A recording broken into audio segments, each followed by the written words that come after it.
barbecues and all kind of things that went on as the town celebrated, people coming to Jasper to defend the town, whom the white press has shown members come out and say, we sure do wish these outsiders would leave, and Jasper sure would be all right, and Jasper never had a problem before this, which is a damn lie. And the children have asked for protection from real men because they have felt that their futures have been abrogated by elders who have been afraid of the white man, who have tried to teach the other children in Jasper that the way to get along is to get along and to go along with the white man. A group of Muslims from Houston, Quannel X and others, came to support Brother Khallid. Some articles mention the Nation of Islam. Some mention Khallid as former Nation of Islam. All of them carry quotes from Malik Zulu Shabazz that quoted him as the attorney of the group. All of them carry two pictures. You always carry two pictures. There's one picture of the Klan and one picture of the blacks. One picture of the Klan, one picture of the blacks, one picture of the Klan, one picture of the blacks. And all of them carry the three pictures, the double pictures, the double-sided pictures, this double-headed picture. Of course, as you know, it is a policy of mine never to chase an infantile, sick, meaningless, powerless organization named as the Klan. And we don't chase the Klan because they're powerless. I do understand, as Brother Bruce has lifted up tragedy and hope, we have chosen to prioritize those people who are rich and powerful because of the abrogation of the Negro community, who would rather receive funding from the rich than to oppose them in a righteous war for clarity. That's not 48 hours. No, that's public eye. But if it does show, no, we don't need the sound. We see Khalid Muhammad, we know it's on. It's the right channel. 48 Hours only comes on CBS. And so does Brian Gumbel. Anyway, so we'll hear from Khalid. You better get in here and call in here in a minute. Also, we'll hear a little bit from maybe Onion Palmer. I know, brother, we had some words from Brother Bruce. We got a review and so forth from Bruce. We got an idea from Brother David that we want to put on the table in regards to Freedom Fighters University.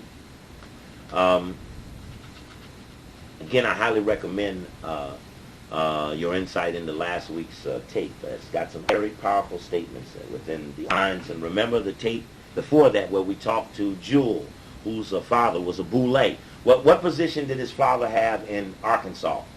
Governor for 5 days. He was the only black man ever to be governor of Arkansas, and for only 5 days. And why did he get in trouble? He pardoned 5 prisoners. Some black, some white. 4 black, 1 white. During that period, and as such was punished. Huh? He went to work. He went to work. He was. He political prisoner set free. Right, immediately. What only a governor could do. And we heard from Jewel. What's Jewel's name? Jewel himself was a dentist. Huh? Elder Jewel. That's the son. Elder Jewel. Yeah, Jerry Jewel. That's my Jerry Jewel is a father. Right. Who was also, what was his political position beside the 5 days of being governor?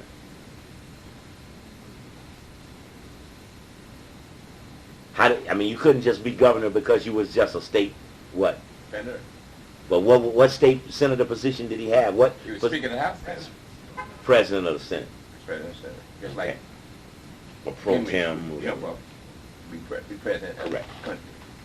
So we'll be on to that. There is much tension in Los Angeles today as a result of the radio show. Many people have called and asked what to do. We couldn't call in because we getting through. And I felt it was more important to me, especially on a smokeout or a golden seal operation. I think it's more important to hear from the opposition. We already know what opposition is. We took the position of going into public in response to a public letter of warning, of which there was no attempt to privately communicate what publicly became a warning. Therefore, the retaliation was public, and the response to the retaliation is now public. Now, what is alleged is, see, if you can't count, you go, well, since Coakley put his allegation in the public, we're responding to that allegation. But the allegation that Coakley wrote, was it in public or in private? So there's an abrogation of clarity. And again, there's an abrogation of exactly what are you accused of? And is this true or is it not? Just the fact to state that the minister is above reproach. Who could accuse Minister Farrakhan of doing anything? I think Minister Farrakhan would be the first to admit he's done most things, more things, many more things, negative than the average person. Some of paramount significance. He would be the first to admit that.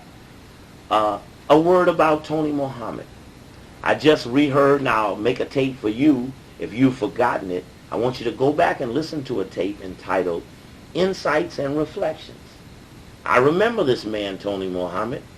I remember him for getting to the good life and raising the question whether or not such a thing as the boule existed. And he and Ben Chavis ridiculed me from the podium, along with Dr. Ben and Dr. Clark, really over what they felt was our lack of support for the march. I was, in fact, a supporter of the march. I was not supportive of some of the original conceptions of the march, and in fact, not directly to my satisfaction, but those things that I was uncomfortable with were in fact changed. And I felt that I took a very significant role in getting people off of the fence who couldn't find atonement a good enough reason to come to Washington. I said, fuck it, it might be trouble. Why not show? And I know I saved the spirit of a lot of black men who were glad that they came, who needed a deeper reason for coming than the religious back down in the face of the devil. Of course, once the march came down, we decodified the concept of atonement, which deals with the process of sacrificing a human life. And in fact, we felt that the human life that was being offered up to the white man, which was evident in the repudiation, in fact, the calling of it vile and repugnant, Brother Khallid.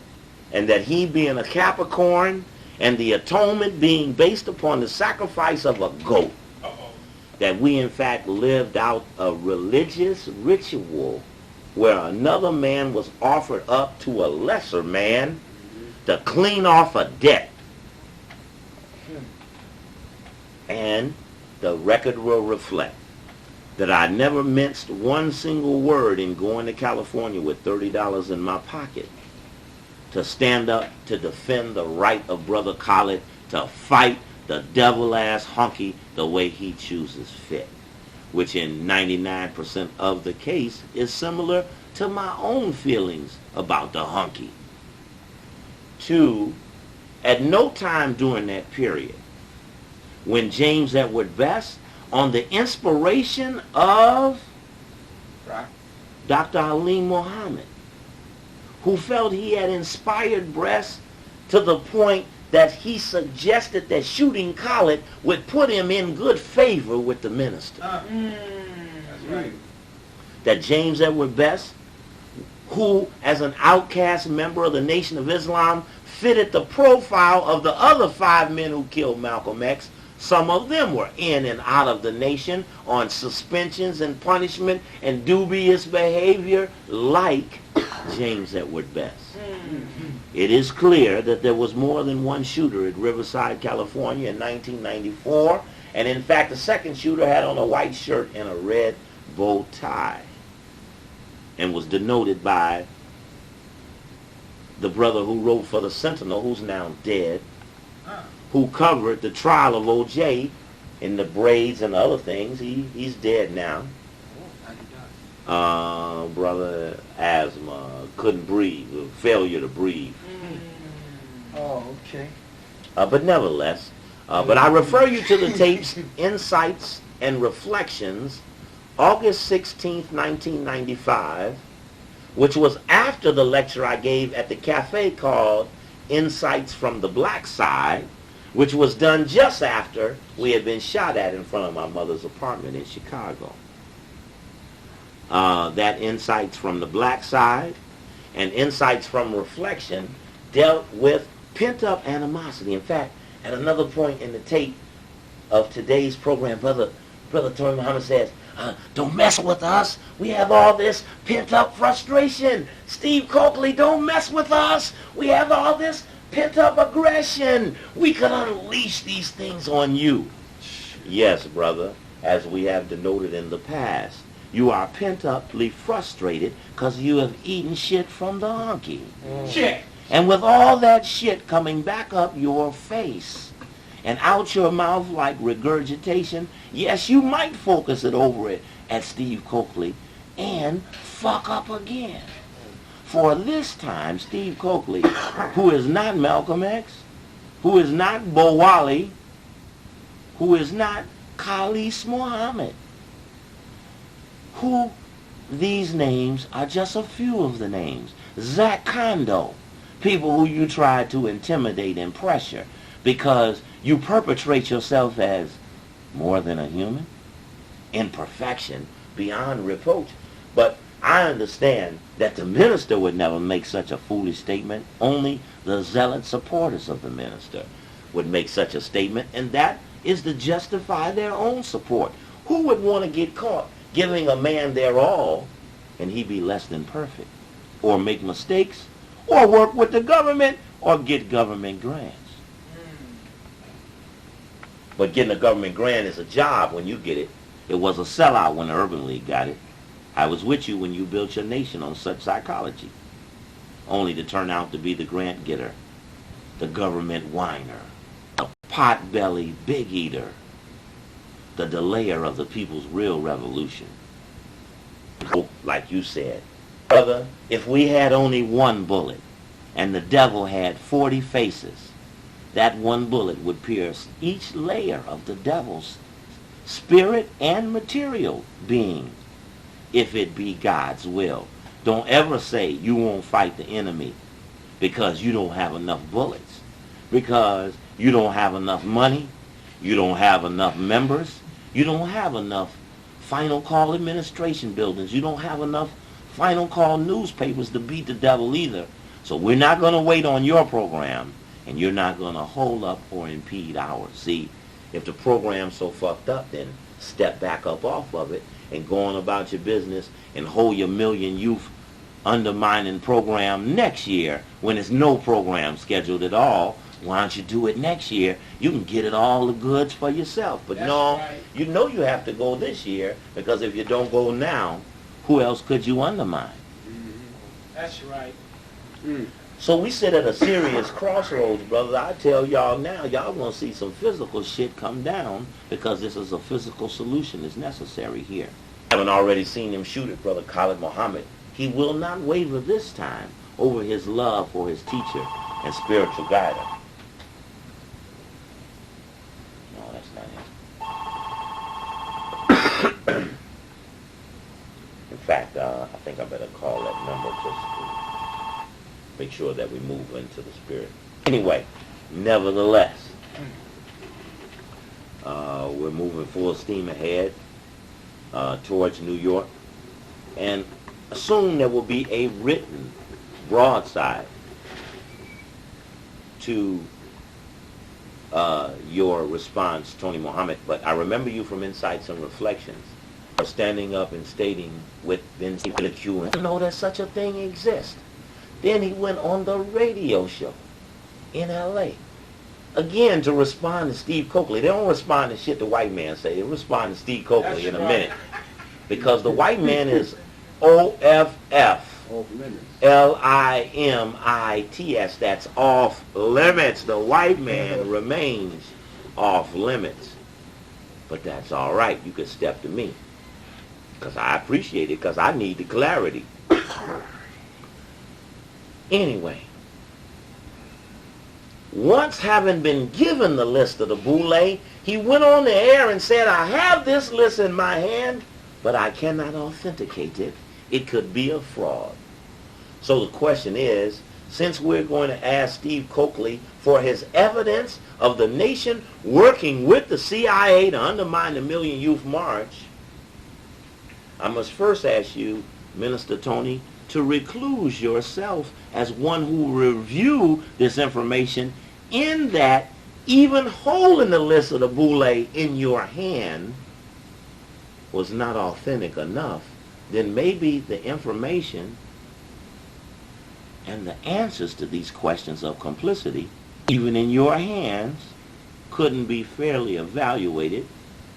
So we put this point to the public, that since we raised it to the minister because he brought the question, then we'll put the question to the minister, and he must give the answer. Let the man who is attacked step forward to answer to the question. Let no lesser man go beyond his weight and seek a solution for a question he can't answer. You turn TV off, probably. Remember Tony Muhammad stating there was no Boule? I remember Tony Muhammad, Omega Psi Phi. I remember even words coming from Chicago stating that I am embarrassed by Tony Muhammad, for it appeared to me he was an Omega before he was an honest black man.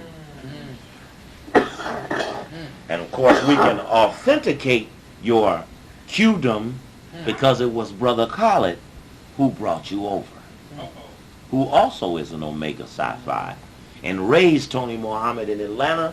And it was Tony Muhammad who was in the car with Khallid when he was picked up and arrested and taken to Atlanta prison, where he served 2 to 3 years.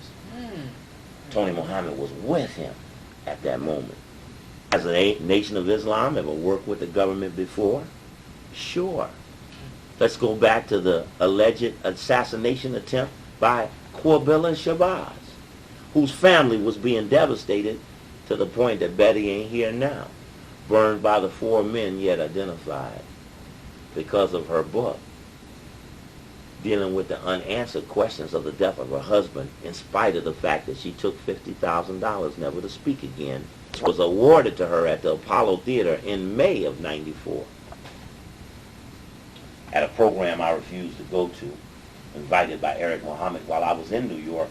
It was during that period that we were breaking in on Brock, and Eric bundled the questions to Brock about his role with James Edward Best on the weekend before Khallid was shot.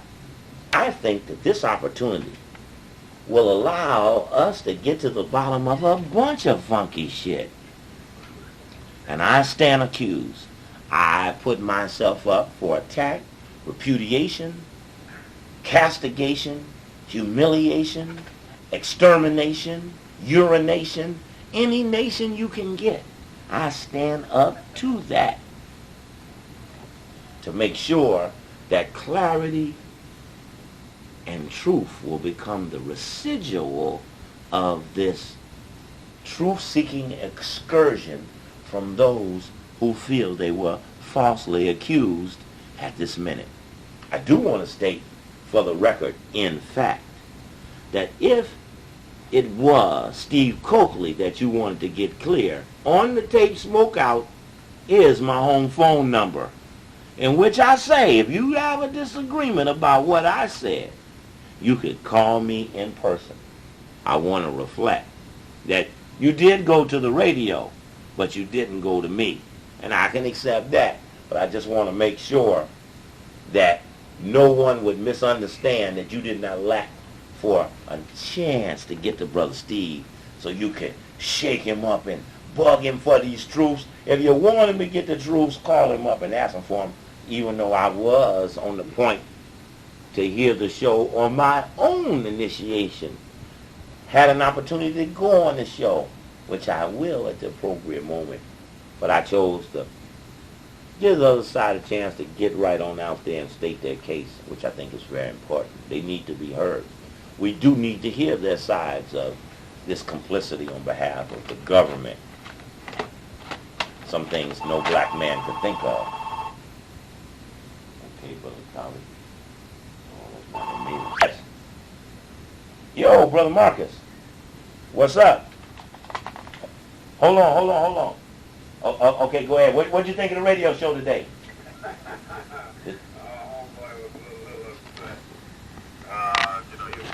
I detected a little veiled threat. Did you hear it? Oh yeah, I got my friends over. I was playing some of the show, and we got Brother Marcus here. who many of you all have heard on the tapes previously. Brother Marcus, what did you think of the show? I thought it revealed quite a funny comment. He failed to make a lot of connections in terms of what you were talking about. Came with a general. Speak up a little louder. Came up with a general threat that you had insulted the character of the minister, Louis Farrakhan, but he didn't mention anything about changing the dates, about how they were specifically changing the dates of the Atlanta youth fight with the New York. That's the allegation, which was that this other program had changed its dates. I was trying to hit you on the speakerphone so everybody could hear you, but you had to talk a little louder into the phone. But basically, you saw what I saw. We're waiting now to hear from Brother Khallid that he didn't answer. He, in fact, stated, I believe, at one point in the show that he didn't know which march came first or second or this or that. He didn't, and it was kind of unusual for him not to know that because it would be difficult to answer my allegation without knowing those things. And so as he went about to, it was the typical, that's why I was just telling my friends here, it was the typical nation response. Hey man, we're going to beat you up. We don't like this, you fucking with the missile. We'll beat you up. Well, brother, that was some old shit you used to do to weaker lights. People who didn't know much of what your history is in terms of how you do deal with people. And if someone was to strike back, where would they strike back at your ass at? Are you really sure you ready for this?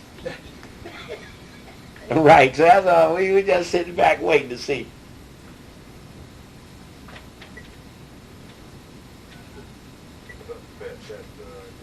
I guess when you came on that time and laid down what was happening, he was supposed to have been that next week. Did you hear Brother D-Don go out there and attack me?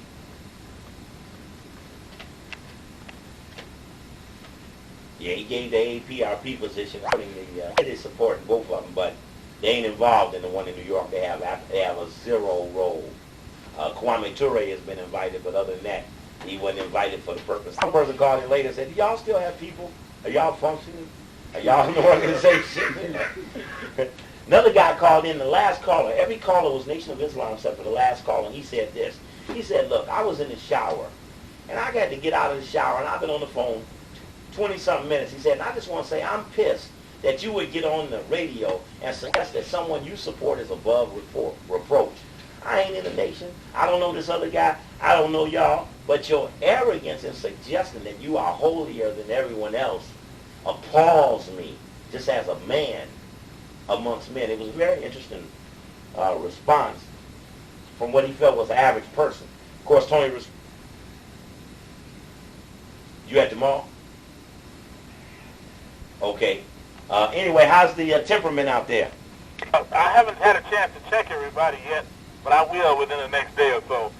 If you get a chance, you can just buzz me back at the pad, when you get a chance. I'll give you a buzz.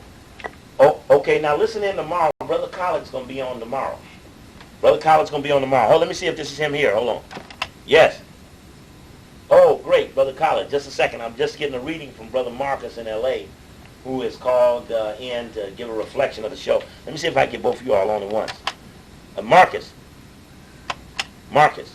Hey, is there a way I can call you? Brother Khallid wants to learn a little bit about the show as well, and I was trying to hook both of you all up at the same time. Is that a payphone you're calling from?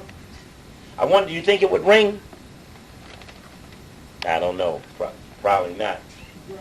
Hey, you know what? Payphones in Chicago don't work after 9 o'clock at night. They have turned them off. Yeah, it's really deep. Yeah, that's deep. Brother Khallid, he's on a payphone at the Crenshaw Mall. I can't get both of you all on together. We don't believe that phone takes incoming calls. But he did say that it was clear to him that Tony Muhammad did not respond, as it was to me. I listened to some of the shows since I talked to you last. He responded to the allegations that I rose about the shifting dates, the changing of the names, the repetition of theme, and all of the things. Basically, as Marcus just said, he said, man, all I wanted to make sure you heard, Steve, were the veiled threats that he made about hurting someone and the fact that he didn't answer to the allegations that were raised. He just basically said, how dare you accuse Minister Farrakhan of doing anything in collaboration with the U.S. government, and where is your proof? And, it was all threats towards me. We'll kill them. We got all this. Don't mess with us, Coakley. We have all this pent up. We have this pent up aggression all deep inside our soul, just waiting to unleash it upon. Don't mess with us. Don't mess with us. We got this. We can do this. Yeah. Yo, Bob, I'm getting it to you. And of course, after I finish with them, you and I can go through more of the tape. There's some specific things in there you mentioned about you. Hold on, I gotta let Marcus go just a second. Hey, Marcus, thanks, man. I'll talk to you later. Okay. All right, Brother Khallid, let me get the greetings for you and the brothers and sisters here. Dr. Khallid. Hotel. All right, brother, you're on now. Okay, brother. Hold on, let me. I'm about to go back and forth with you and the speakerphone. Some of you all in the back may need to come closer to hear it. I know it's. I know you'll probably talk a little louder than Brother Marcus was. He wasn't too loud. There were a couple of things on there, Brother Khallid, that I did make some notes of while I was playing it for the group before we started. One of them dealt with the question of about you. Said he hasn't sought in guidance in several years from Minister Farrakhan. If you don't follow his guidance, we all have pledged to follow his guidance. Then you're not in the good graces. He was reappointed. I was there when he was reappointed into the nation. The greatest hindrance to black people is not the white man; it's ignorance. And second is our leaders, and third is our envy. And that's what I hear in Brother Steve is the envy and the jealousy. We don't discuss our business about our business. Brother Khallid made a mistake, and it was proven that he made a mistake. This is in terms of saying about your suspension or separation. The line is that brother made a mistake, and it was proven that he made a mistake. I guess it's in reference to Kane College, etc. We were not going to. You will never catch us running around using bullets against the enemy, because what are we going to do? Shoot at him and then get down to our last bullet and say, can we buy some more bullets, Mr. White Man? He said, we will beat the white man through our unity, our economic program, our building of the nation. That's how we will beat the white man, not through bullets. You will never catch us using a gun or raising a gun against the white man. Yes. And do you mind? I don't care how long it is. We can cut it short. Do you mind we take each one of these one by one? I'd like to answer each one, and that would help me prepare for in the morning. That's no problem. Do you all mind, Brother Khallid, answering these things? Oh, brother, we got no problem about that. Let's see. Another line that was made was that he didn't really know the details about the marches for collaborating with the government. Brother Steve needs to be checked. Brother D-Don came on. Brother Steve needs to be checked. Of course, if you want to deal with politics, and yes, Steve Coakley's an individual. He makes these comments going city to city to make himself more marketable. He's made these outrageous statements on a consistent basis. We need to collectively check him, and I'm for that. We need to correct him in a positive way. And of course, Kwame Ture, he supports both programs. If you want to deal in politics, though, if you're interested, you need to go to Atlanta. And then he mentioned Atlanta again about something else. And he went back to Coakley ain't shit. You know, Coakley ain't shit. Coakley ain't shit. I'll see you all later. Coakley ain't shit. And of course, that was Tony Muhammad also. Let's start off here, and while we're going through this, I'll remember up some of this other stuff. Okay, let's start with the point. Brother Khallid wants to start with the point of the question of the gun. Do you want me first to give the Jasper report and tie in all of that with answering his point? Yeah, that would be great. Brothers and sisters, Brother Steve first, of course, and we are forever indebted to Brother Steve for, as I have said before quite often, for being very careful, critical, and as those of us check behind him, we find in many, many, many ways in many, many cases on many, many issues, we find him to be correct. There are times when many of us work directly with the enemy. When I say us, I don't mean me, but the family. And it could be me too, with what I'm about to say. Work directly with the enemy unwittingly. Unwittingly, or there are those who work with the enemy directly.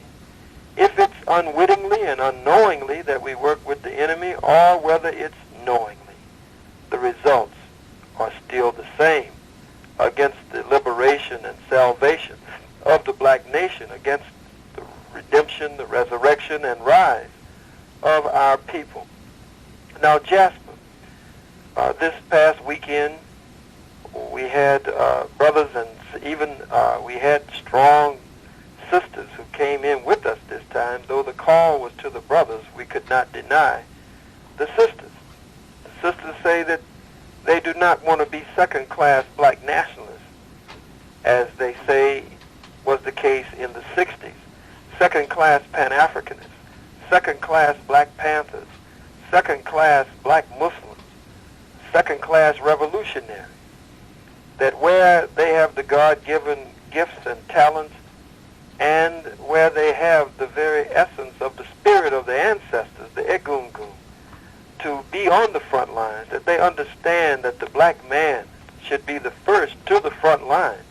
But where there are sisters who want to stand with us and fight this beast, some of them say they were born for that, and how dare us to deny them of that which they were born to do. So we left Dallas, Texas. We came in out of New Orleans. We came in out of Houston, Texas. Young brother Quannel X with the new black Muslim movement, who has joined and by God's grace and permission and the guidance of the ancestors, deferred to my leadership. Oh, brother, I need to mention to you, I do remember this. In the tape, Tony Muhammad repudiated Quannel X as not being a member of the nation. We would never associate to do some of the things you saw him do. I don't know what group he's with. I know that Solomon, or he could be this one or that one. But he did bring his name up, and he did make sure that the nation had nothing to do with it. Brother Quannel is, again by God's grace, is with me. This young brother was put out of the mosque in Houston, Texas, mosque number 45. They call him, not in an affectionate way, they called him Khallid Jr. And put him out of the mosque. They said he was too black, he was too radical, he was too revolutionary. They said he was disrupting the study groups. And as they were studying the different study guides, he would question different points and issues and take them back to the Most Honorable Elijah Muhammad's teachings from Message to the Black Man and Fall of America. And he questioned the book, the Torchlight for America, written by Minister Farrakhan, and made a comparison of that book and the Honorable Elijah Muhammad's book, the Most Honorable Elijah Muhammad's book, Fall of America. So he left and started what was called MFOI, and now we are working together on the new black Muslim movement. New means that, of course, there will be the foundation, the essence, and the core of the old, but there will be, given the conditions, the current, the contemporary conditions that the black man and black woman is facing, there will be some new approaches to that.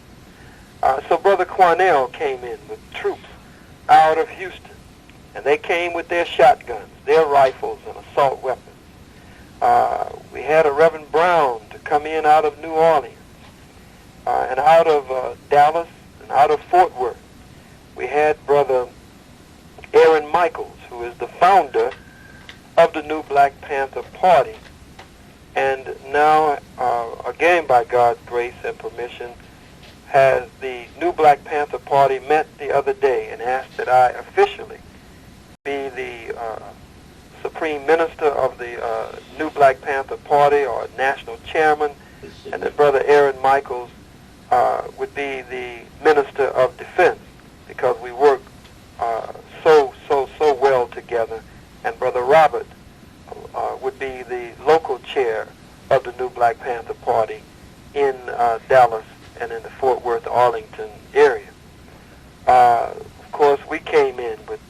shotguns and rifles and assault weapons, brother Panthers and sister Panthers. Some of the former members of the Nation of Islam, top soldiers, crack soldiers, polished and professionals came in, and some who had served in Desert Storm and various wars for the devil, or so-called wars for the devil, joined us, brought their rifles and shotguns. Brother Hiram Ashanti out of Philadelphia, Pennsylvania, and Brother Mel and others. Our legal counsel for the day, Attorney Malik Zulu Shabazz, and Brother Talib Muhammad came in out of D.C. At points all around the area, we converged on Jasper, Texas. The old no-good sheriff, the cracker there, said that this time there would be zero tolerance, he said. Zero tolerance. If you come to Jasper with those guns, we're going to arrest you this time. I'm telling you before you come. We got his message. I didn't call him back. There was no need to call him back because we intended to go armed, locked, and loaded. And we had made it clear to him the first time when we went for the funeral. Now we were going back because of the presence of the Klan in an open demonstration, Ku Klux Klan demonstration. So we had already told him that we were coming before, armed, and we would not allow any of us to be arrested over these weapons, and that we were willing to fight, kill, bleed, and die in the streets, and spill their blood, and mix their blood and ours, if necessary, with Brother James Byrd Jr.'s blood there in Jasper. So we went on in and punked the sheriff. Old sheriff's name is Billy Rawls. He didn't even show his face. Chief of police, instead of confronting us when we came to that town, didn't show his face. We later saw him. Texas Rangers were there, state police, DPS, Department of Public Safety, FBI, Joint Task Force were there. So-called riot, I never say riot. I mean, I say when it comes to us, revolt or rebellion or insurrection. But using their terminology, their so-called riot squads were there. George Bush, the governor of Texas, had gone on the news saying that he was sending reinforcements and backup. And intelligence divisions of police agencies from around white America converged on that little town because of our presence. We, cutting it very short and hitting the key and the basic points, we had our briefing. I gave the briefing, and we decided that we would move to the perimeter of the courthouse, the perimeter that had been set up, the barricade perimeters that had been set up in full force. We checked each one and went nose to nose with the so-called riot forces that they had at each point. White folks ran in the streets. The world's media was there, Germany, France, Canada, you name it, and from all over the hells of North America. News media was being knocked down in the streets, running over each other, cops running over each other, and the media falling in the streets. It was a hot, hot day, close to 100 degrees that day. When we saw that all of the plans that we had were falling right in place, they became so obsessed over the guns at the checkpoints and at the perimeter points that could be seen from the courthouse at a short distance. They felt that we were going to at any moment come in, I guess, and just shoot the Klan down and all of them. We had gone in with a recon team of about 7 or 8. A skinhead said something crazy, and police must have been asleep. Before they could even wake up, we were on his behind, and they rescued him and got him out of there. The recon team came back out, and I gave the command for all of us to come, as I said, to the perimeter, and we went to each perimeter. So it made them wonder which one we were coming through or if we were going to burst through all of them. We went on in, a small special forces team. I wanted to assess to what degree the people were with us. And when we stepped through, heading for that courthouse and touched the courthouse just before touching from the streets, before touching the courthouse green, black people went wild, cheering, applauding, woo, woo, woo, woo. And, oh, shit, they said. And we saw that we had the people with us. We didn't know if it would be a timid crowd, if our people would be afraid or what. But the people turned out.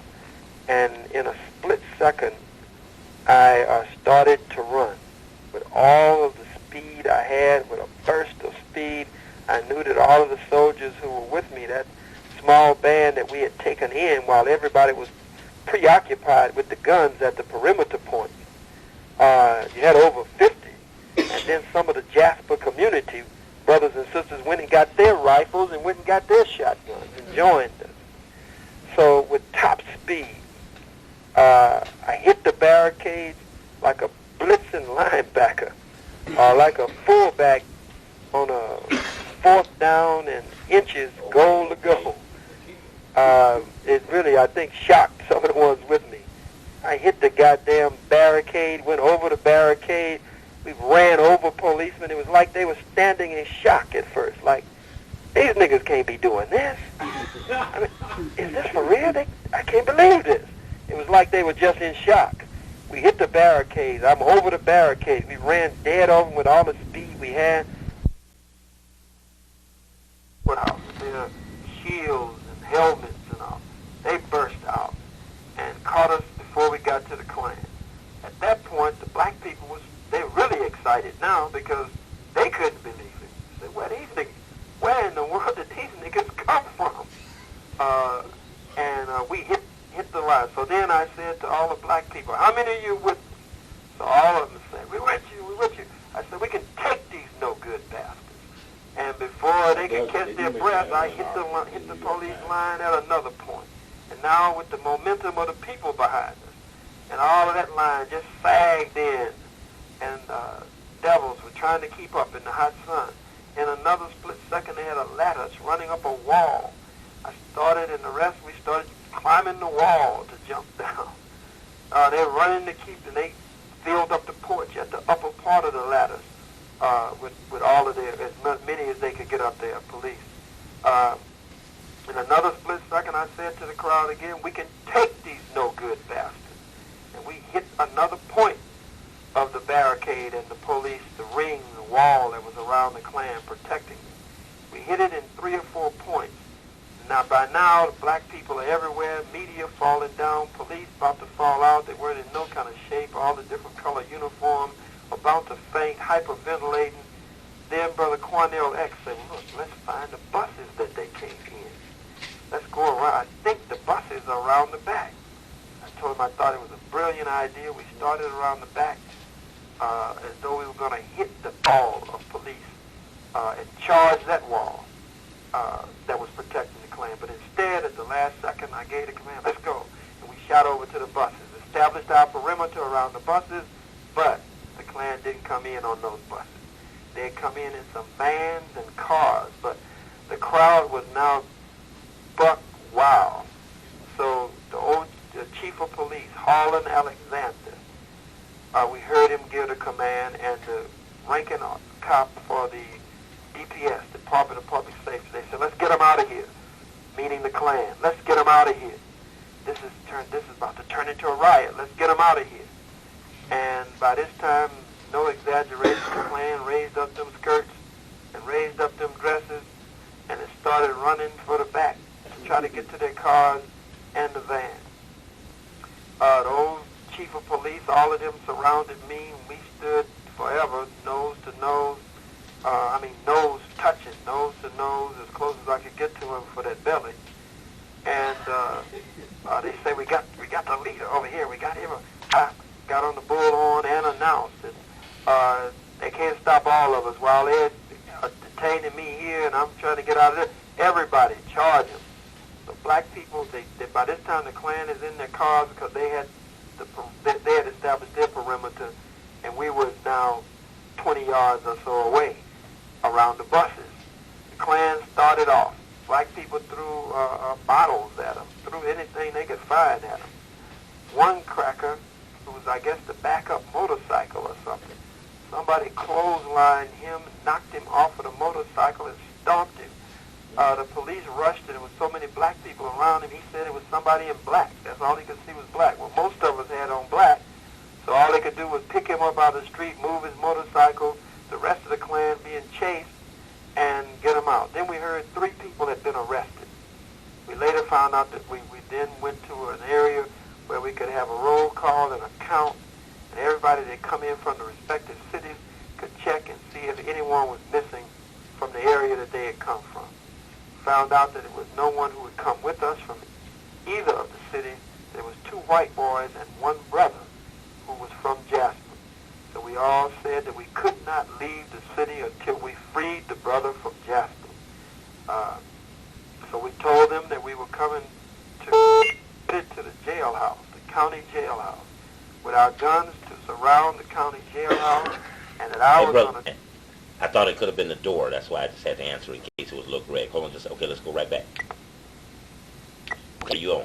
So we said we were going with our shotguns, our rifles, assault weapons, surround the county jail, and that I would go in with a kind of a special forces unit, and that we intended to take the brother from them, that we could not leave Jasper with that brother being left locked up.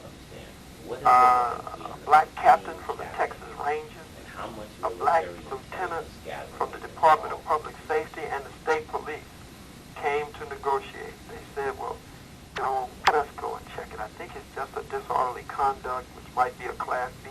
Let us see if we can get him released, and we'll drive him back over in the police car. We said, no, can't drive him back in the back of a police car. He has to see us when he walks out of that door. Or he has to see us in there fighting, killing, bleeding, and dying to get him out of there, since he stood with us. That's what we wanted to do in this community.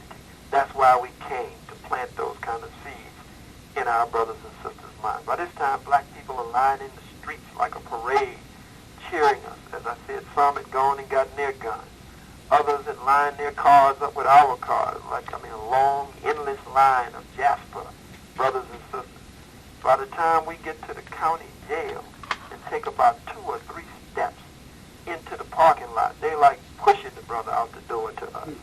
They released him to us, and the brother's family was there by then. His wife had pulled up, his brother-in-law had his shotgun, another family member. The black community just came alive. And so we got our brother, and then everybody wanted us to go to dinner. Every family just about came. We ate so much. They had tubs and buckets and all kinds of food, and all kinds of, as I said, invitations. They said to us that they were very happy that we came. They said, Jasper, you have shook Jasper up. Jasper will never be the same. You shook us up. We will never be the same. And we ain't going back to what we were before you came here. Look with us that we love you. And of course we told them that we love them. Has there... Peter Noel, yes? He came down to Jeff. Oh, very interesting. And of course, Peter Noel got a history of his own. Okay, go ahead, because there's a question I want to ask you about Jasper and the first march and the final call and whether the retraction had run and stuff like that. Noel was present because the devil, his brother Steve, had pointed out, and that was part of what was on KJLH in Los Angeles, was that the devil, the white man, had put out in his counterintelligence, he had put out and put a spin on the boldness of our initiative and our stand to plant the seeds of self-determination and self-defense with our God and with our guns in the minds of black men and the hearts of black men and black women and black youth all across the country. So they put out that the guns were, of course, unloaded. USA Today, Final Call newspaper, KISS radio, and it came out on his show 2 weeks in a row.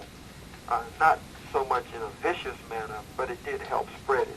Spoke several times. This past Sunday I went on the air, and he did issue his retraction. Peter Noel was there, so I called the captain, Earl Pearson of the Texas Rangers, black man, Lieutenant John Fields of the Department of Public Safety, State Police, Peter Noel, taping everything on tape recorder. I asked them, were these guns loaded the last time we were here? Are they loaded today? They said, yes, they were loaded when you came the last time. As far as we know, they loaded today. I said, well, if you've known us at any point that we moved throughout this state or anywhere that our guns are not loaded, they said, as far as we know, they're always loaded. I said, in case there's any question. And I called a couple of the brothers to give a demonstration of unloading the gun. So they unloaded the gun, the banana clip, the long banana clips full of bullets, shotguns, shells to hit the ground, so that the cartridge to hit the ground so they could see it. Peter Noel got this full thing and some other media on tape and back it up even further. So, hold 1 second, please. Sir, we're here. Okay, and so no retraction has been issued yet from the final call, has it? To my knowledge, no retraction has been issued, but Richard Muhammad did speak to Sean Rabb, black man, one of the top news persons in the state of Texas, with Fox, who was there and saw everything and was with us in Greenville, Texas, when we went in armed when they burned the 3 black churches there. He gave them the information that the guns are always loaded and told them, essentially, I know y'all didn't believe that, did you? Hey, Lieutenant John Fields of the Department of Public Safety, the state police, and said that they were going to issue a retraction, I believe. But I am not sure whether that retraction has been made. Khallid. Muhammad's statement about you'll never see us with guns, we're going to use, I want to get something. We'll use our economic unity, our pooling of our monies, our resources, the uniting and building as how they will offset white supremacy. You're reading, Doctor. Am I on now with the brothers and sisters? Yeah, you're on. Anytime you hear me stop talking, you're on. And also, I know that you had gave me a good example the other day of what Elijah Muhammad had taught about the gun. Yes. All right. In Cleveland, Ohio, Minister Clyde Rockmond, back at that time, was shot in the head, but he lived. The captain in the Cleveland mosque was killed, I believe. And there was just a lot of shooting and a bloodbath there. So the believers there called the Honorable Elijah Muhammad on the phone, which he didn't like certain things to be on the telephone. He's very careful about the telephone, especially in classified information and information that should be secret. So they called him and said, Dear Apostle, they're shooting at us out here. He said, then shoot back. Assalamu alaikum. And he hung up the telephone. At another point in California, there was so much spookism surrounding the gun, so much confusion surrounding the gun, until the believers believed that the gun was divinely prohibited, something that God was against, that Allah was against. And under a police attack, one of the FOI, fought the devil like we are trained to do. And when the devil goes for his gun and you know he's going for his gun to kill you, you go for the devil. The devil went for his gun. The devil pulled his gun. The brother fought him. God blessed the brother to take the devil's gun. Hold 1 second, please.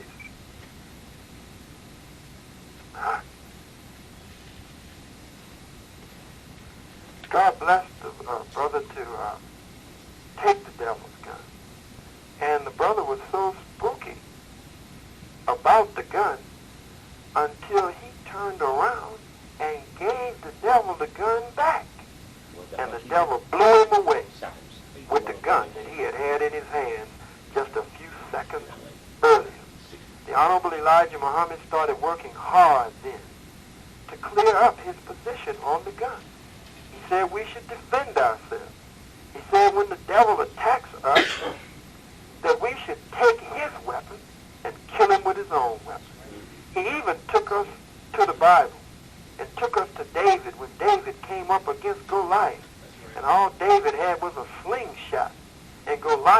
not only a giant, a big, I'll say cracker this time, a big cracker, but the big cracker had a big sword. David used his slingshot to strike Goliath in the forehead. That was enough to kill him. He took Goliath's own weapon then and his sword and chopped Goliath's head off with his own sword. He didn't say, I can't use Goliath's sword. You'll never find me using the Philistine giants' weapons. We can't defeat them. Their weapons are too many, and they make too many of them, and their weapons are too big. No, he took Goliath's sword and chopped his head off with his own weapon. Now, let's go even further. If you're going to use such a weak excuse that the white man got all the guns, he makes all the guns, we can't beat the white man with some little pea shooter, or we can't beat the white man with his gun. Well, if that's the case, what in the hell are you raising money for? What do you have economic programs for? The white man makes all the goddamn money. How you going to spend more money with the white man than the white man can make? Or how you going to come up with more money than the cracker got? So why don't you stop taking up money? Why don't you stop building economically? Because the white man could change those rules on you anytime. He could determine that that money's worthless, or he could change the price as he does all the time and go up and up and up on it. The same with books and knowledge that comes out of books. You could say, well, why are you trying to defeat the white man with the knowledge that comes out of the books if you just want a weak excuse just to lay down? You could say, well, the white man publishes all the books. Or for the most part, he prints all the books, or he comes up with the paper that we use to make the books. We can't beat the cracker with the books. We have to put the book down. You'll never catch me with a book. You'll never catch me with money. The white man controls everything in America. So if you just want to lay down, just lay down. But when you are attacked, you must defend yourself. Yes, we need economic programs. Yes, we need money right now with some dead Peckerwood president's picture on it until we get our own system of economics after this one has been destroyed and we're in a nation of our own. But all of that must be used. And for them to chain a brother by his ankles and drag him behind a damn truck, beat him first, and then his head comes off until his arm comes off, and to ride down that road and see the circles where they found his dentures, where they found this part of his body, where they found his head, where they found an arm. I mean, it's one of the most terrible, it's one of the most gruesome things, horrible, that you could see. And then Denton, Texas came up right after that. Mississippi came up right after that. Slidell, Louisiana came up right after that. Belleville, Illinois came up right after that. Denver, Colorado, an incident. And then all of the incidents over and over. Then the policing agencies taking Abner Louima. These are the crackers who's supposed to be there, according to what the lie and the white folks run, to protect and to serve. Take the man into custody and take him in the toilet, take the toilet plunger and drive it up his rectum, and then force it down his throat. And then Rodney King beat within an inch of his life, while other many crackers beating him, stomping him, and kicking him, and other crackers and standing by, watching what they consider the law being broken, but none of them went up against the ones who were breaking the law to arrest them. So it's time for the black man to stand up and to defend ourselves. And that means putting our God first. But when possible, or peace if possible, but violence when necessary. And so we, like David, must take the sword of this Goliath and chop his damn head off. Take the cracker's gun and kill him with his own gun. When you run out of money, where you going to go? You going to go ask the cracker for some more money? Talk about when you run out of bullets, you going to go and ask him for some more bullets. When you run out of anything, your black ass is going to go to the cracker until we get freedom and independence and get some more from him. So stop using a punk excuse to keep from standing up and being a man. If the Nation of Islam, if you're against guns, the Nation of Islam could have gone there and didn't need no guns. One call could have been given by Minister Farrakhan, and thousands of black men would have showed up in Jasper. Would have been so many, the whole damn county couldn't have held them. But the Nation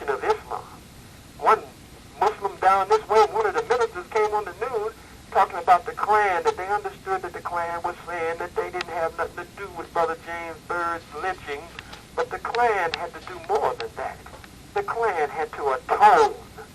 What kind of fool is this? The Klan has to atone?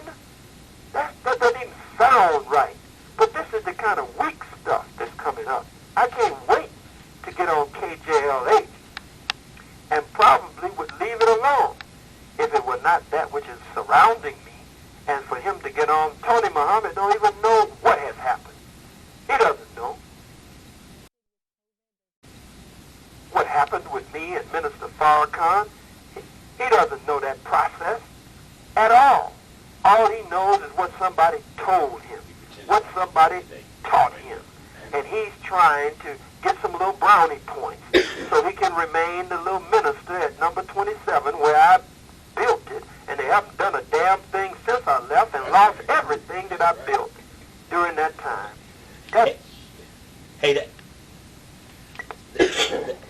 Well, in fact, today, Khallid,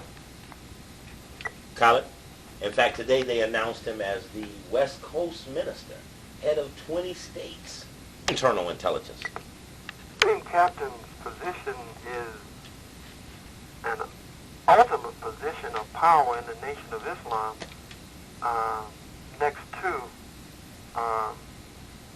Minister Louis Farrakhan. You know, the Supreme Captain, the national spokesman has been a powerful position when Minister Malcolm X was the national spokesman, when Minister Louis Farrakhan was the national spokesman, when Minister Farrakhan made me national spokesman, kind of third in that line behind him and Malcolm, the position did not carry as much power as the two of them did. Honorable Elijah Muhammad said he would never teach another minister as much as he had taught Malcolm.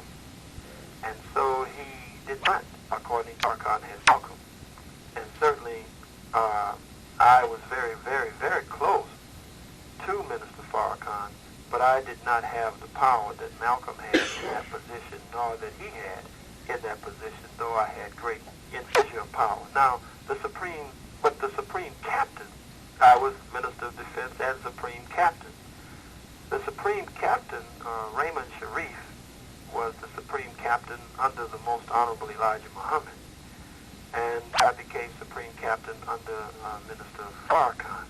Now, Brother Sharif, Abdul Sharif Muhammad, is the Supreme Captain. The current Supreme Captain has a tremendous amount of power that has been delegated to him by Minister Farrakhan. There's tremendous intelligence gathering because the Nation of Islam now is, the captains are pretty much entrenched throughout the Nation of Islam. The Supreme Captain in some cases has removed ministers and made captains ministers and got rid of the ministers. Ministers are in a weaker position than they have ever been in that I know of in the Nation of Islam. So this is a national network that continues to report to the top, to Sharif, current Sharif, who is the current Supreme Captain, and it's a pretty tight power and intelligence network. Interesting. Any other questions from the floor? Yes, but articles I was reading, articles mentioning support that was some of the Negro leaders. So in one sense, I asked, is there any other thing? I know you were telling me, you mentioned last week, you were talking about how they wanted you to meet with Jesse Jackson and the others. Right, the chief of police kept saying, you know, Reverend Jackson don't want you to be doing this. Does Reverend Jackson know you coming here to do this? And so I laughed at him. But during this past weekend, when the Klan was there, and we went in armed to run them out of town and to do whatever we had to do against the policing agencies that were there who said we couldn't come. None of the Negro leaders were there. None of the big Negroes were there. It was just too hot for them. And the big Negroes stayed out of town. The Jesse Jackson, he's a big Negro. Quaysim Fume, Julian Bond, these Ben Chavis, these kind of Negroes, they don't come nowhere. Hey, one thing I need to inform you on for tomorrow is one of the things that was mentioned on the show D-Don did, and that also ran real strong here locally, was Farrakhan. What's interesting is that the policy that they advocate Julia Toure gated came to Khalid Muhammad. One of the things I heard Tony Muhammad say, that the minister was reaching out for Khalid Muhammad and didn't get any response from him. I know he reached out for him on numerous occasions, made it like he was always available to talk with you at any time about everything, and if there was a misunderstanding, this must have been something on your part, because the minister had done everything that he possibly could have to keep clarity in the forefront. Well, as I said, Tony Muhammad does not know what was going on. It's a goddamn lie. Don't care who tell it. That Minister Farrakhan has been reaching out for me. That's a damn lie. For years, I called Minister Farrakhan over and over and over again. For years, I tried to meet with him. It got to the point after my assassination attempt when not one public mumbling word was ever stated by him, never spoken by him about my assassination attempt. Didn't come to see me at the hospital, didn't call me, didn't send me a nickel, a penny, nor a dime. You say, well, he ain't obligated to do none of that. Well, I would have done it for him. I don't care what. I couldn't have known that he was in that condition or position and not go to his aid. He sent his son, he sent Sharif, he sent a few others, but I called him from the hospital. He never called me. I communicated with him. He was right in Vegas, and that ain't too far by plane from Los Angeles. And he didn't come right over from Vegas, even if he would have been in another part of the world. But he wasn't in another part of the world. He wasn't in Chicago, and he wasn't anywhere but right in Vegas, and he didn't come over. But even after that, my love for the man was so strong until I kept calling. I kept thinking everything was going to work out, and that what happened with Malcolm and the messenger 30 years ago, that Farrakhan and Khallid could put a positive period behind that 30 years later today. I would call over and over and over. I think sometimes the secretary felt sorry for me. And if I'd call, and sometimes every now and then I'd call early in the morning, he would answer the phone. And I would get to speak to him after I called many times prior to that and couldn't get and leave message after message after message. This went on for 2 years. And for sure a year and a half that I didn't speak to him, except for once or twice. And he set a meeting. Yes, he did, set to be specific and clear and accurate. He set a couple of meetings with me. He set one where I was in L.A. and he was going to be in New York. I mean, I tore up things getting to the East Coast. They lost my baggage. I didn't have a suit, and I wanted to be what we call suited and booted when I saw him. I went and bought a suit, made the people do the alterations on the suit. I'm so excited, anxious. I'm getting ready to meet with my leader and teacher and spiritual father. I waited that night.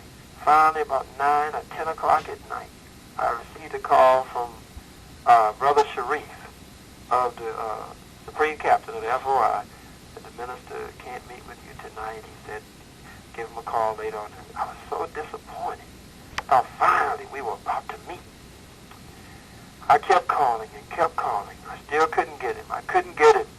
Tony knows how this works because Tony went through on a lower level, on another level. Tony Muhammad went through the same thing in Atlanta, Georgia. They would put him out of the mosque all the time. He'd try to get to the minister for some kind of relief. This went on for years with Tony Muhammad.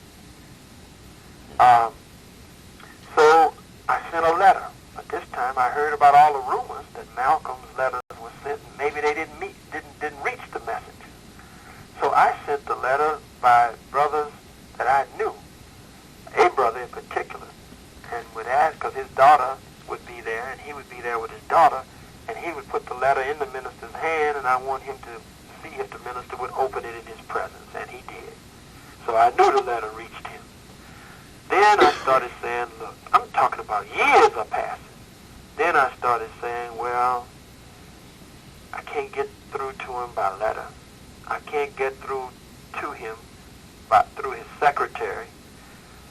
I can't get through to him with the meetings that he has set up. He postponed another meeting that I was excited and so happy, looking forward to. I said, I'm going to start going where he speaks and get there early and sit on the front row or the second row right in front of the rostrum, or if it's in a church, in front of the pulpit or the podium. So I'll be right there. If he spilled water, he would spill it on me. And I'll be right in his face like, here I am, I'm here, you know, will you meet with me? Can you see me? I would get on the goddamn front row, sitting there almost crying openly, but certainly all the time crying inside and sneaking to wipe a tear every now and then so everybody wouldn't see me or see me as being now weak. And when it's over, try to rush up to meet with him. He might even speak and refer to me back and forth in a positive manner in the audience. I remember when he came back from his Friendship tour, I was right there at Friendship Baptist Church in Brooklyn. He referred to me and put me in the line with the Honorable Marcus Garvey and Du Bois and others. And then a little while later, he didn't have to be talking to me, but everybody thought he was, including me. He said, if you turn against this, we will kill you if you turn against this. And we went on to say, because if you try to mess this up, you are worthy of death. So everybody say, when it's over, brother, you be careful. Did you hear what he said? I said, yes, sir. Yes, ma'am. Yes, sir. Yes, ma'am. I heard what he said. He said, what did you get? I said, well, I'm not sure he was talking to me. I don't know. Mine, I was saying, God damn it, he was talking to me. But I was sitting there. His wife, when she turned around, she realized I was there. When it was over, she hugged me. Seemed like she was happy to see me. And I thought I would get to talk to him that night. They told me Brother Sharif came out in the audience to that first row or so where I was and said, the minister said, give him a call later on in the week. So I called all that week. I didn't get to him. So finally, the Million Man March was coming up. And everybody was asking, you're talking about atonement and reconciliation. What about Khallid? What about Khallid? Reverend Al Sharpton says that he had conversations with Minister Farrakhan. And he said, look, in words, the people ain't sleep. Those are my words. In words, he said this. He said, you're talking about atonement, but the people are trying to figure out why you want to, what's the problem with atoning with Khallid? How come you can't get with Khallid? He said, it doesn't sound right. You're talking about atonement, but you can't get with Khallid. There's people, when they were traveling on the tour to pump up the Million Man March, people were asking, what about Khallid? What you're talking, all this talk about atonement and reconciliation, what about Khallid? I spoke at Howard University there in D.C., and Source magazine was present, and they came out with this piece, thinking of a master plan. Can Khalid Muhammad, in words, I don't remember, impact on hip-hop and rap with his Black Power message, about 8 pages. And that night, based on intelligence gathering and information, I mentioned Abdul Alim, Dr. Alim, as helping to set the tone or create the climate for my assassination attempt, that he was one of them, based on what Minister Farrakhan had told me out of his mouth. When he said to me that Alim called him right after my assassination attempt, Minister Farrakhan said he didn't even know that there had been an assassination attempt on my life, that for some reason he didn't watch TV that evening, he was tired, he went in, he went to sleep, he didn't know nothing all that night. He found out about it much later, and then Alim called in a panic on the phone. And he told him, don't put whatever it was on the phone, come to Chicago. And that Alim came to Chicago and said that he had been talking back and forth to former Minister Abdul Haq Muhammad, servant of the truth Muhammad, slave named James Best, and that they had been talking back and forth, and that they had also met in D.C. at a Lyndon LaRouche conference, and that he thought the conversation that they both had about me, that he might have helped push James Best over the edge or helped set the climate. So I said that night at Howard University, you got an old nigger in this town, old Negro in this town, who helped set the climate, so-and-so, so-and-so, old Alim Muhammad. And it came out in the Source magazine. So they were having a national laborers meeting, and Tony Muhammad was no doubt sitting in that audience when he said I was there. They didn't bring me in to bring me back. They brought me in and questioned me about what I had said about Alim. And then I told them, none of them knew this. The old Leonard Farrakhan, the chief of staff and son-in-law, the Supreme Captain Sharif, the son and assistant Supreme Captain Mustafa, I don't know who, and Alim was in the room. Everybody else was in the University of Islam gymnasium at the national ministers, captains, secretaries, and all of the national laborers, where I assume Tony Muhammad was, that he was referring to. And I said to all of them, look, I didn't make this up. I got this from the minister's mouth. I said, but I didn't say that night at Howard University because I didn't want the minister implicated in being the source of the information. And they were all like shocked. The minister said that. I said, and I told Alim, it was the minister who told me that you said it himself.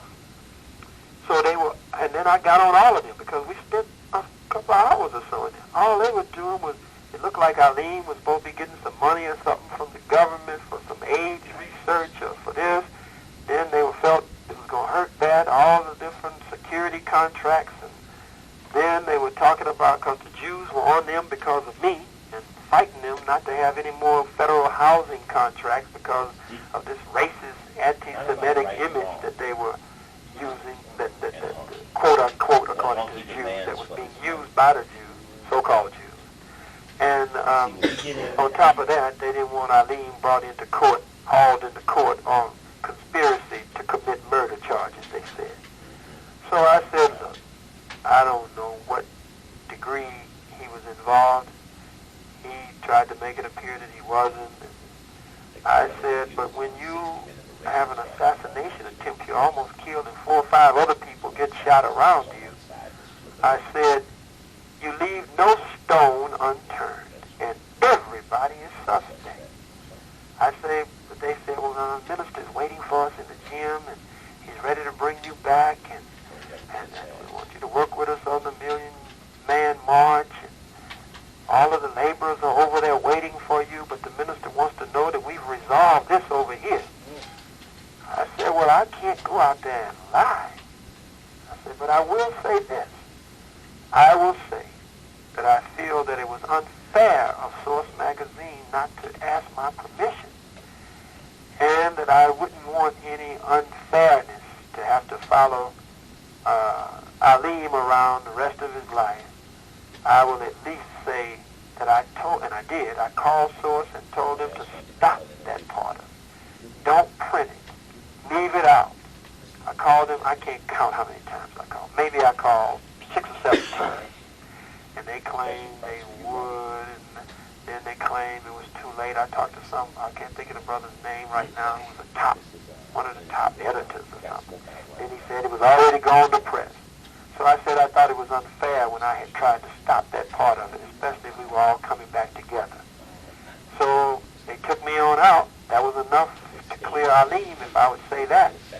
So I went on out, and they all cheered and applauded when they brought me up, when the minister brought me up. Of course, it was a touching moment for me. There was a while before I could say anything, and I stood and cried. Some others cried in the audience. Some of my staunchest enemies, as Malcolm had during his day, and as Minister Farrakhan had during his day back then, they didn't applaud too much, and they didn't shed no tears at all. I looked for them to study their faces. And I went on to say that I would try to be more profound and less profane. I didn't mean saying "God damn it" and all that. I meant that which offended whatever the minister's policy was and all of that. Let's be more profound and less profane, I said. And I was initially brought back, I thought, the paper came out saying that Khalid Muhammad resumes post, because I wasn't clear, and I called back to headquarters, and the secretary couldn't tell me what my return meant. And I had to wait for the paper. I said, whatever the paper says, that's it. When the final call came out, it said resumes his post. So that put everybody to sleep. All the people stopped asking questions about Khalid Muhammad. We now, right up to the time of the Million Man March, and cool that whole thing out. But the paper said he's returning as a minister. A minister. I said, oh, this ain't right. This is something funny. If I'm resuming my post, I was the top minister in the Nation of Islam. National assistant. When he appointed me national assistant, he said in front of everybody, there's nobody between you and me now, brother. And he went on to say what kind of minister he needed over the rest of the ministers. And now you have a stern taskmaster. He's skilled in debate. There's none of you who are greater in the knowledge of the teachings of the Honorable Elijah Muhammad than him. He's the best that I have. He went through all of that with all of his ministers and said he was putting me over the ministers' class. But for it to say a minister, I knew that that meant something was wrong, because it didn't say I was being restored to my post as national assistant and representative for him. And I called the next day, and I said, she said he was not available, his secretary, Sophia. I said, that's Sophia. I said, sister, let him know that I read the paper. Let him know that I'm ready. I'm standing by for any instructions. Whatever he wants me to do, I'm ready to do it. Let him know. We had that little brief meeting. He told Sharif and he told Mustafa, his son. He said, I'm bringing him back. He said, the original plans we had for him, who had been my top captain and top minister, to help the two of you bridge the gap between the ministers and captains, we're ready to implement the program now. We can pull the nation together. We're ready to implement the program. And because he said to me, if you want to go on and start your own movement, I won't fight you. And I'll tell them now, don't fight him. And he decides to do that. I said, no, sir, brother minister. I want to be with you. I want to be at your side, and I want to help you. And that's when he said, all right, we're ready to implement the program. And I thought that's what it meant. So I kept calling. Nobody ever got back with me. I kept saying, I'm ready to go. But they did let me, when the other ministers who loved me read it in the paper, several of them invited me to their cities right away to help pump up the Million Man March in their cities. But the day before the Million Man March, Attorney Malik Shabazz and I and some others, and Brother Steve, we had the Black Nationhood Black Holocaust Conference hosted by Attorney Malik Shabazz. And all night, that night, different officials of the Nation of Islam, in particular Ben Chavis, who I'll never call Benjamin Muhammad, and what's his name, his son-in-law, I can't get, what's his son-in-law's name? Leonard Farrakhan was saying that this is not a Million Man March event, because the TV and CNN, C-SPAN was carrying it as a pre-Million Man March event. They were encouraging the people not to come and everything. They had been sending security for me in every city, and including in D.C., where I had spoken for the Million Man March. That night, they sent no security. The night before the Million Man March, Reverend Sharpton, Dr. Leonard Jeffries, Dr. Francis Cress Welsing, different ones that were supposed to be on the program. I think Dr. And Karinga. Maulana Karanga, certainly Dr. Karanga and Reverend Sharpton, opted not to be on our program after they had accepted that night. I don't know their reasons now. Reverend Sharpton said that he had another engagement and there was some problem with the flights. We had to take him at his word. Dr. Karanga gave some acceptable reason for not being there also. We had to take him at his word. but they did not appear with us that night. Dr. Welsing didn't show. I think Dr. Jeffries came. He came, but they didn't let him speak, I don't think, the next day at the Million Man March. I think you're absolutely correct about that. Sharpton and Carrega were able to speak. Reverend Sharpton and Dr. Carrega they had to make a choice. Whether they told them they had to make a choice or not, I think they made it relatively clear that you either speak over there with him or you speak over here with us at the Million Man March on the mall here. Hey, Brother Khallid, you got any closing statements before we close out this program? Yeah, just a couple of closing statements. I hate to hear Minister Tony Muhammad, who I know very well, and I trained him and taught him, have many tapes where he tells the audience how he was with me every day and how I trained him beyond any shadow of a doubt. I hate to hear him or any member of the nation talk about, they said, don't mess with us. We got all this pent-up frustration. Did they say that? Yes. I hate to hear that because it seems to be this readiness to beat up black people, this readiness to kill a black man. You know, you got all this pent-up frustration for a black man. Well, where's your goddamn pent-up frustration for the white man? That's I right. don't hear you beating up no white folks. They come and shut your damn mosque down.